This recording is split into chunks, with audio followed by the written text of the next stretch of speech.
আসসালামু আলাইকুম প্রিয় ব্রাজিল ফুটবল ফ্যান্স।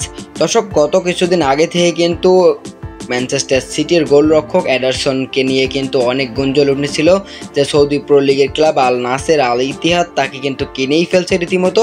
কিন্তু একেবারেই সৌদি প্রো লিগে যেতে নারাজ এডারসন। মূলত তিনি কিন্তু স্পষ্টভাবে সৌদি প্রো লিগের যে সমস্ত দলগুলো তাকে কিনতে চেয়েছিল তাদেরকে কিন্তু তিনি স্পষ্টভাবে না করে দিয়েছেন, এবং তাতে কিন্তু ম্যানচেস্টার সিটির কোচ পেপ গার্দিওলা অনেক বেশি খুশি।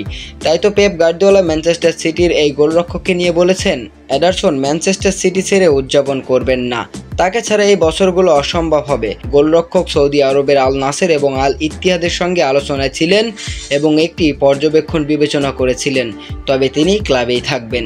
মূলত পেপ গার্দিওলা বলছেন তাকে ছাড়া এই বছরগুলি অসম্ভব হবে। মূলত এডারসন কিন্তু ম্যানচেস্টার সিটির জার্সিতে অনেক দিন খেলছেন এবং তিনি সম্ভাব্য সব ট্রফি কিন্তু ইতিমধ্যে জিতে ফেলেছেন ক্লাব জগতের।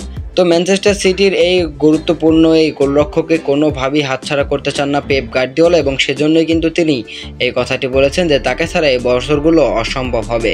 তো শেষ পর্যন্ত কিন্তু ম্যানচেস্টার সিটির গোলরক্ষক এডারসন তিনি কিন্তু পেপ গার্দিওলাকে হতাশ করেননি। তিনি সৌদি আরবের ওই বড় টাকার অফারে লোভে পড়েননি। তিনি সৌদি প্রো লিগের আল নাসের আল ইত্তিহাদের সঙ্গে আলোচনা করলেও তিনি কিন্তু শেষ পর্যন্ত তাদেরকে না করে দিয়েছেন যে তিনি আরও একটা মৌসুম ইংলিশ প্রিমিয়ার লিগে খেলতে চান পেপ গার্দিওলার অধীনে।